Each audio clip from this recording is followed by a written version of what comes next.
दीपावली का बहुत ही सुंदर त्यौहार हमारा आने वाला है। मैं ललितपुर की जनता को दीपावली की ढेर सारी शुभकामनाएं देता हूं।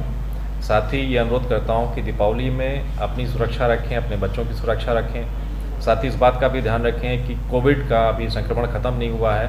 मास्क, सोशल डिस्टेंसिंग, ये सारी चीज़ों का ध्यान रखते हुए हम लोग त्यौहार से कुशल मनाएं। पुनः ढेर सारी शुभकामनाएं, ईश्वर से कामना है सभी लोग खुश रहें, प्रसन्न रहें और जीवन में तरक्की करें। जय। देखिए, दीपावली का पर्व बहुत हर्षोल्लास के साथ मनाया जाता है। इस संबंध में मैं अपने ललितपुर वासियों को निश्चित तौर पे ये कहना चाहूँगा कि आने वाला धनतेरस, छोटी दीपावली, बड़ी दीपावली, गोवर्धन पूजा, सभी में सभी लोग प्रसन्न रहें, अपनी सुरक्षा का ध्यान रखें। दीपावली में सभी व्यापारी भाइयों को मेरी बहुत बहुत शुभकामनाएं हैं कि धनतेरस पे वो निश्चित तौर पे बहुत अच्छे ढंग से अपने व्यापार को करें और पुलिस की तरफ से जो भी सहयोग होगा हम लोग लगातार पैदल गश्त करते हुए उन लोगों को सुरक्षा प्रदान करेंगे। और सभी नगरवासी और ज़िलेवासियों को मेरी बहुत बहुत शुभकामनाएं कि बहुत हर्षोल्लास के साथ अपनी सुरक्षा, अपने परिवार की सुरक्षा को देखते हुए दीपावली का पर्व मनाएं। और इसके साथ ही मैं ये भी कहना चाहूँगा कि इस त्यौहार में आतिशबाजी कम से कम करें और अपने को सुरक्षित भी रखें। मेरी शुभकामनाएं। मैं दजेंद्र सिंह, हेड प्रधान पिपरिया, भारतीय किसान यूनियन लोक शक्ति व अखिल भारतीय प्रधान संगठन का प्रदेश महासचिव हूँ। किसानों की सेवा और प्रधानों की सेवा, प्रधानों के अधिकारों की रक्षा करना, उनके न्याय के प्रति उनके साथ न्याय दिलाने हेतु लड़ना, और किसान यूनियन जो भारतीय किसान यूनियन लोक शक्ति का भी प्रदेश महासचिव हूँ और प्रधान संघ का भी प्रदेश महासचिव हूँ। दीपावली के इस पावन पर्व पर समस्त हमारे किसान भाइयों को, हमारे देशवासियों को, समस्त हमारे प्रधान भाइयों को, और आगंतुक जो आने वाला समय है चुनाव का, उसमें हमारे नए साथी ग्राम प्रधानों का दीपावली का बहुत बहुत हार्दिक शुभकामनाएं, बहुत बहुत बधाई। मैं रुचिका बुंदेला, ग्राम प्रधान बगोनी, आप सभी को बहुत बहुत शुभकामनाएं देती हूँ धनतेरस एवं दिवाली की। महामारी के चलते आप थोड़ा सा ध्यान रखें, स्वस्थ रहें, सुखी रहें, समृद्ध बने और स्वास्थ्य का ध्यान रखें। बहुत बहुत धन्यवाद। मैं सुरेश बड़ेरा, जिला अध्यक्ष उद्योग व्यापार मंडल की तरफ से हमारे सारे व्यापारी भामाशाह और सारे उपभोक्ताएं और सारे आमजन को धनतेरस एवं दीपावली के इस शुभ अवसर पर सभी को बधाई एवं शुभकामनाएं। तो मैं ललितपुर के जनपद वासियों को इन आगामी त्योहारों के लिए बहुत बहुत शुभकामनाएं देता हूं। और हमारी पूरी कोशिश रहेगी विद्युत विभाग की तरफ से कि हम पूरी रोशनी और हर्षोल्लास के साथ आपका त्यौहार मनवाएं। और सभी लोगों को आगामी जो त्यौहार हमारी दीपावली है और आज धनतेरस के लिए बहुत बहुत शुभकामनाएं, और आप लोगों को भी बहुत बहुत शुभकामनाएं।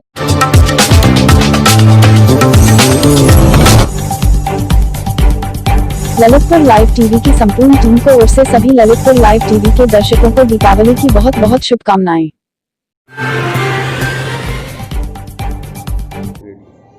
नमस्कार दोस्तों, ललितपुर लाइव टीवी में आपका स्वागत है। दीपावली महोत्सव आप सभी के लिए मंगलमय हो और आपके जीवन में खुशियाँ की बहार हो, हरियाली हो और आपका रास्ता सुगम हो। ओम शांति, ओम शांति। हम ललितपुर के रेलवे कॉलोनी के अंतर्गत एक स्थान जहां पर आध्यात्मिक की यात्रा खामोश यात्रा के साथ चलती है, प्रजापिता जो हमारे ब्रह्म हैं उनके ईश्वरीय शक्ति को अपने जीवन में आत्मसात करते हुए इस आश्रम में हमारी आदरणीय दीदी और उनके सहयोगी टीम बहुत ही बेहतर ढंग से दिवाली पर्व मनाया। इस आयोजन में जहां पर महिलाओं ने, बालिकाओं ने, पुरुष ने, वृद्ध ने, सभी जनों ने सहभागिता निर्माण किया। पहले बाबा की मुरली का वाचन हुआ जो हमारी ब्रह्म कुमारी दीदी चित्रलेखा जी ने उसका वाचन किया, और माया दीदी ने, और समस्त कार्यक्रमों के अंतर्गत माँ लक्ष्मी, माँ सरस्वती के स्वरूप में जो नन्ही बालिकाओं ने अपना स्थान ग्रहण किया।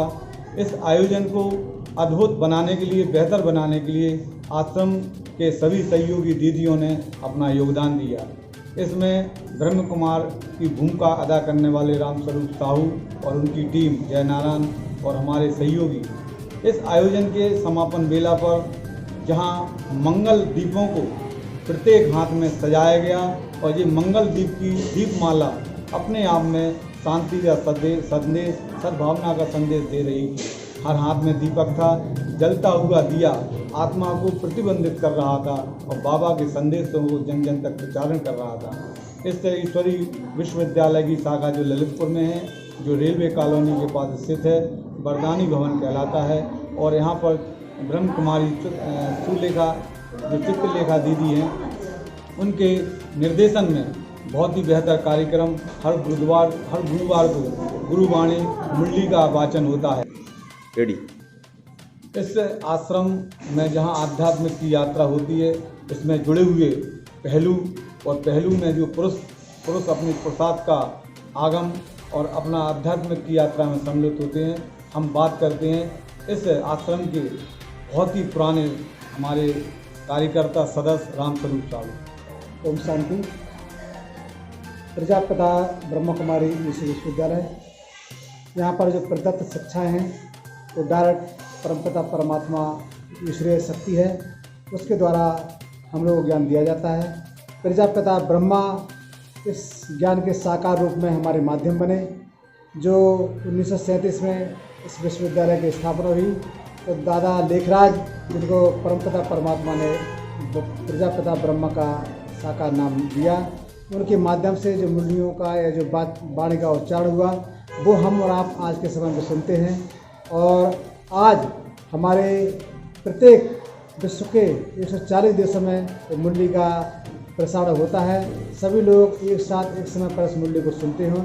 ये मुरली एक किसी भाई बहन के द्वारा उच्चारित नहीं है, एक परमपिता परमात्मा के द्वारा इस मुरली का भौतिक युग में जो मोबाइल की क्रांति है, नेटवर्क और ऑनलाइन की व्यवस्था है, ऐसे में मुरली की भाषा और उनके विचार मानव जीवन पर कितना प्रभाव छोड़ सकते हैं। ये परमात्मा के महावाक इतने साधारण सरल भाषा में हम लोगों को हिंदी के माध्यम से मिलते हैं, जिसके लिए सामान्य कम पढ़ा लिखा व्यक्ति भी, अनपढ़ व्यक्ति भी इसको साधारण तरीके से समझ लेता है। मूल्य के माध्यम से जो शिक्षाएं, मानवीय शिक्षाएं दी जाती हैं, उससे व्यक्ति अपने जीवन में परिवर्तन लाने के लिए स्वतः प्रेरित हो जाता है और उस प्रेरणा से व्यक्ति अपना जीवन सुख शांतिमय वाला जीवन व्यतीत करने लगता है। आप कब से यहाँ पर आ रहे हैं? ओम शांति। मेरा आध्यात्मिक जीवन आज से 40 साल आश्रम में आते हुए। जी, मैं बॉम्बे से निकला हूँ, बॉम्बे मुलुंड सेंटर से। जी, आप सर्विस में थे? जी नहीं, हमारा बिजनेस है बॉम्बे में, हमारे बच्चे लोग हैं। तो ललितपुर में हमारा बर्थ प्लेस है। जी जी। और बाबा का ज्ञान हमको 40 साल पहले मिल गया, सन 80। तो आपने बाबा के ज्ञान में क्या उपलब्धता पाई? हमारे बाबा के ज्ञान में एकदम प्रत्यक्ष यानी पारदर्शिता है। जैसा अपन कर्म बीज बोएंगे वैसा ही फल हमको मिलता है। बाबा की वाणी और विचार मानव जीवन पर जब प्रभाव छोड़ते हैं तो वह पुरुष से परमात्मा की ओर यात्रा करता है, नर से नारायण की ओर यात्रा करता है, कंकर से शंकर की ओर यात्रा करता है। आज के आयोजन में कुछ हमारे पत्रकार बंधु और साहित्यकार सम्मानित हुए। हम एक साहित्यकार से आपकी बात करा रहे हैं, भाई शास्त्री जी सीलजन जी। आज इस आध्यात्मिक यात्रा में आपको सम्मानित किया क्योंकि आप एक शिक्षक हैं और बुंदेलखंड के कवि हैं, तो आप क्या महसूस करते हैं? ओम शांति। जैसा कि मेरा मानना है कि सभी धर्म हमें अध्यात्म के मार्ग पर बढ़ने की प्रेरणा देते हैं। मैं अपने मित्र के माध्यम से काफ़ी लंबे समय से प्रजापिता ब्रह्मा कुमारी ईश्वरी विश्वविद्यालय से जुड़ा हूँ। मेरे मित्र श्री रामस्वरूप जी को श्रेय जाता है मुझे जोड़ने का। और ऐसे आध्यात्मिक जो आयोजन हैं हमें आध्यात्मिक और लोकोत्तर उन्नति का मार्ग प्रशस्त करते हैं और संसार की कर्म कालमा से दूर होकर के आध्यात्मिक प्रगति की ओर हमें ले जाने का कार्य करते हैं। जैसा कि शास्त्री जी, रामस्वरूप साहू, आदरणीय दादाजी, ये सभी श्रद्धालु हैं, बाबा की मुरली से जुड़े हुए हैं, उनके विचारों से जुड़े हुए हैं। अपने विचारों में उस आध्यात्मिक विचारों का समावेश करके जिस समय की सदुपयोग का पालन करते हैं और उनको प्रेरणा स्वरूप मानकर अपने जीवन को सार्थक करते हैं। परिवार का भरण पोषण आजीविका के साथ साथ बाबा की मुरली जीवन में उतारकर बाबा के पद चिन्हों पर चलने का ये प्रयास है। इस विश्वविद्यालय की शाखा ललितपुर में अनवरत सुबह और शाम इसके लिए आना पड़ता है। सुबह स्वतंत्र रूप से आइए, कोई भी आ सकता है और यहाँ आकर बाबा की मुरली का श्रवण कर सकता है और अपने जीवन को सार्थक सकता है। ललितपुर में गुरुवार को इसका बहुत विशेष महत्व किया जाता है। वैसे सुबह और शाम को इसकी शाखाएं चलती हैं, शाम को 5 बजे से 7 बजे के बीच में और सुबह 8 से और 9 के 10 के बीच में यहाँ पर आश्रम में लोग आते हैं। पुरुष महिलाएं सभी लोग समावेश करते हैं, सत्संग करते हैं और बाबा की मुरली का श्रवण करते हुए अपने जीवन को सार्थक बनाते हैं। ललितपुर से मनोज जैन के साथ रवि चुंगी की रिपोर्ट।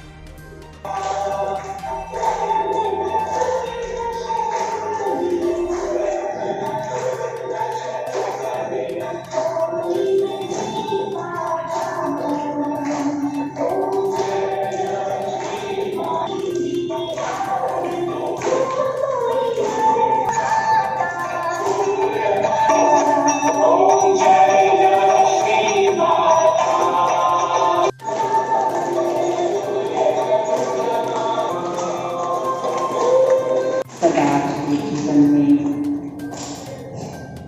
खुशियाँ, सुख, शांति, समृद्धि, प्रेम, पवित्रता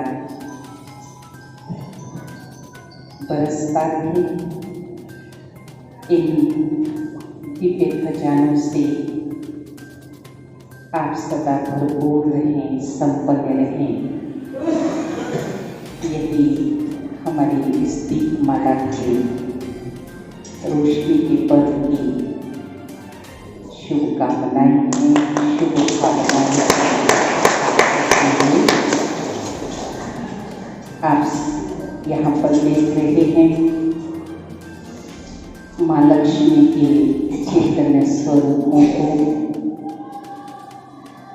सभी की शुभ भावना होती कि माँ लक्ष्मी छम छम करती हुई हमारे घर में सदा आती रहें, वास करती रहें।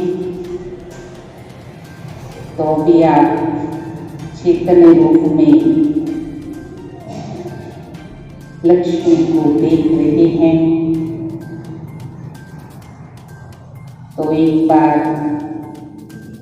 माता लक्ष्मी के चैतन्य स्वरूप की हम जयकारा लगाएंगे। बोलिए माता लक्ष्मी की जय, लक्ष्मी की जय। इन्हें कमला महारानी, माँ लक्ष्मी, कमला सुंदरी अनेक नामों से हम सब याद करते हैं। सदा ही